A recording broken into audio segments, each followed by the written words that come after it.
DU का MSW entrance examination आप कैसे क्वालिफाई करेंगे, उसी बारे में हम हर एक पॉइंट पे जो भी आपका रिलेटेड पॉइंट है हम टू द पॉइंट बात करने वाले हैं।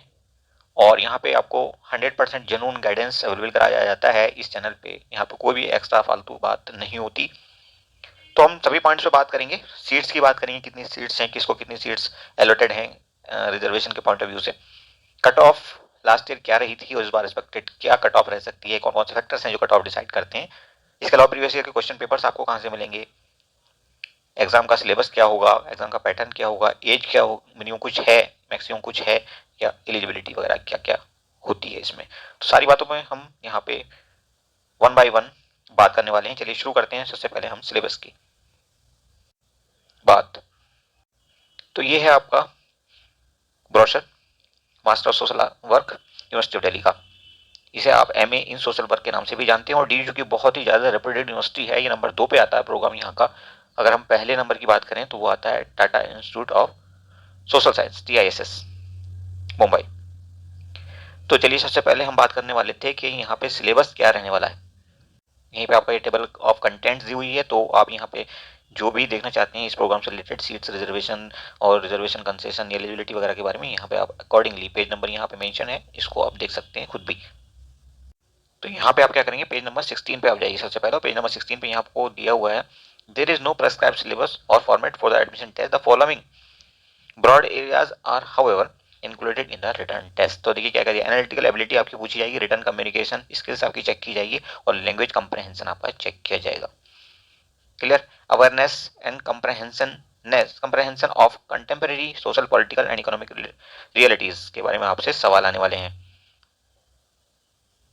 अब देखिए आगे बात करने वाला है ये ऑल एलिजिबल कैंडिडेट्स, जो भी कैंडिडेट्स एलिजिबल हैं वो सब एडमिशन टेस्ट देंगे, एक्सेप्ट अगर आप फॉरेन स्टूडेंट हैं तब आपको एग्जाम्पशन है। ठीक है, आप एग्जाम्प्टेड हैं, आपको एंट्रेंस देने की जरूरत नहीं। स्पॉन्सर्ड है, किसी इंडस्ट्री ने आपको स्पॉन्सर किया, देन आपको एंट्रेंस टेस्ट देने की जरूरत नहीं है। या फिर आप डेप्यूटेड हैं तब भी आपको एंट्रेंस टेस्ट देने की जरूरत नहीं है, अदरवाइज आपको एंट्रेंस टेस्ट देना होगा। यानी कि यहाँ पे इस कोर्स में मेरिट पे सीधे ग्रेजुएशन के मार्क्स पे एडमिशन नहीं होगा, जैसे कि DU के बाकी कोर्सेज में देखा जाता है। और हर किसी कैंडिडेट को एडमिशन टेस्ट देना होगा उसी के बेस पे। यहाँ पे लिखा हुआ prepared merit list will be prepared for each category separately on the basis of the marks secured by the candidates in the admission test।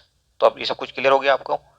अब देखिए पेज नंबर 12 पे आपको एलिजिबिलिटी फॉर एडमिशन दिया हुआ है। यहाँ पे आप थोड़ा ध्यान देंगे।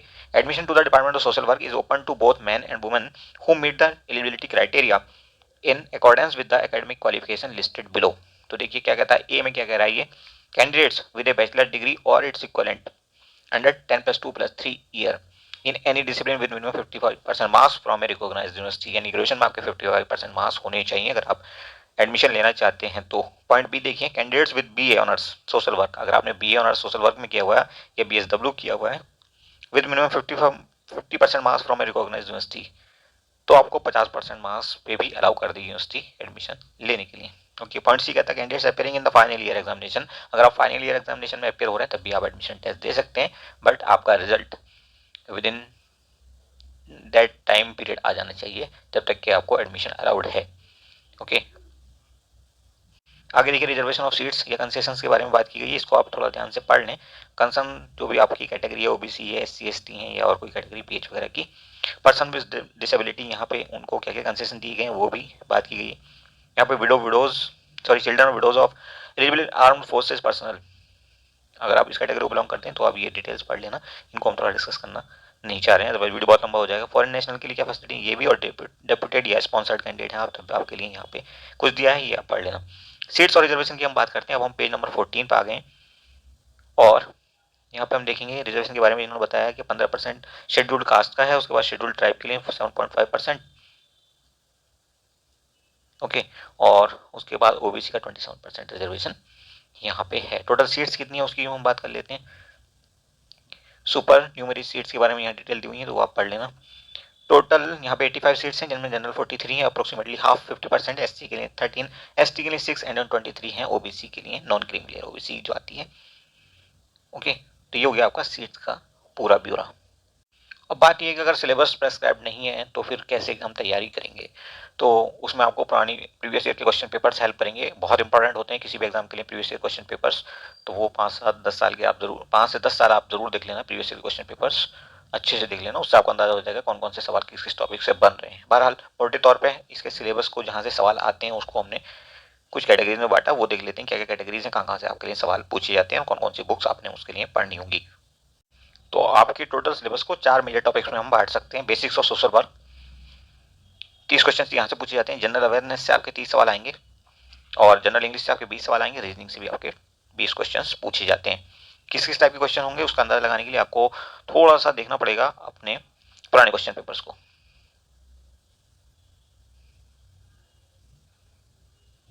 ओके, तो अब हम बात कर लेते हैं कि आखिर कौन कौन सी बुक्स आपको इन टॉपिक्स के लिए पढ़नी है। तो यहाँ पे बेसिक्स ऑफ सोशल वर्क अगर पढ़ना चाहते हैं तो आर गुप्ता की एक बुक आती है, वो बेसिकली नेट के लिए आती है, उसको आप पढ़ लें। और नेट भी मैंने फर्स्ट सेम में ही क्वालिफाई कर सकते हैं, कोई ऐसी दिक्कत नहीं है, उस बुक को आप अच्छे से पढ़ेंगे तो आपका नेट भी पहले सेमेस्टर में MSW करते करते निकल जाएगा, क्योंकि बहुत से बच्चे नेट में इंटरेस्टेड होते हैं, बाद में पढ़ाने या रिसर्च में वो आपको हेल्प करेगा।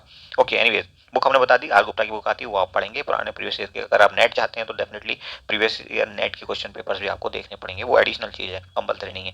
देन जनरल अवेयरनेस के लिए आप अरिहंत की बुक पढ़ेंगे। अरिहंत की जनरल अवेयरनेस के नाम से एक बुक आती है जिसमें जनरल सारे टॉपिक्स जो होते हैं, general science, general history, geographies और ये सब टॉपिक्स उसमें आते हैं। ओके, देन जनरल इंग्लिश, तो जनरल इंग्लिश आप लूसेंट की इंग्लिश से पढ़ सकते हैं, लूसेंट की इंग्लिश बुक आती है।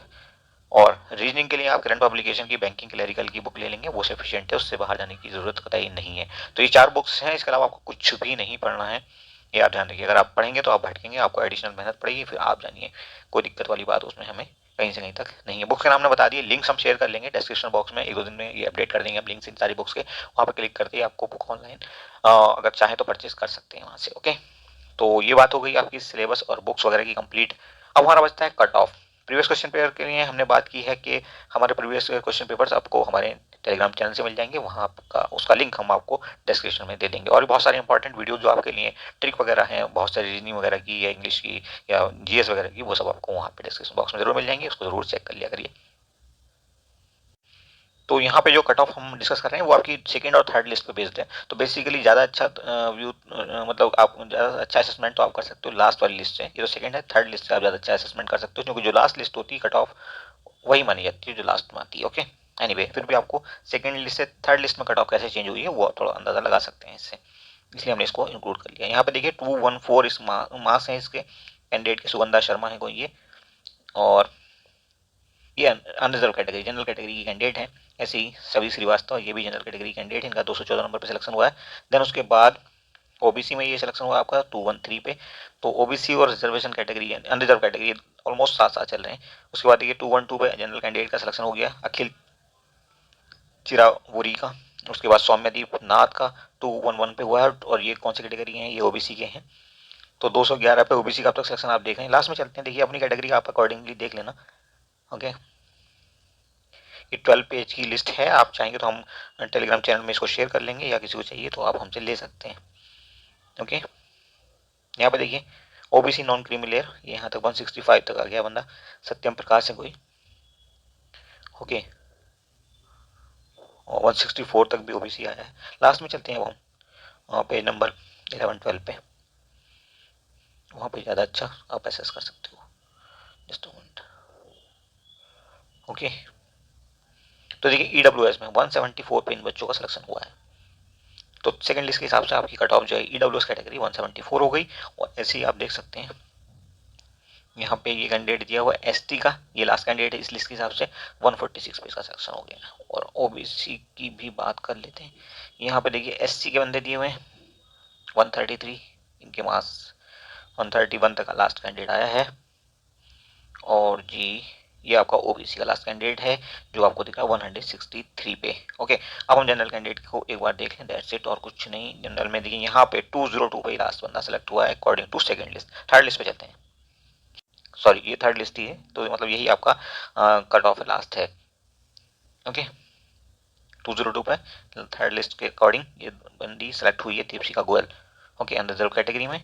और बाकी तो आपने देखा ही है, ये आपका ओबीसी की कैंडिडेट, ओबीसी का कैंडिडेट है अभिजीत,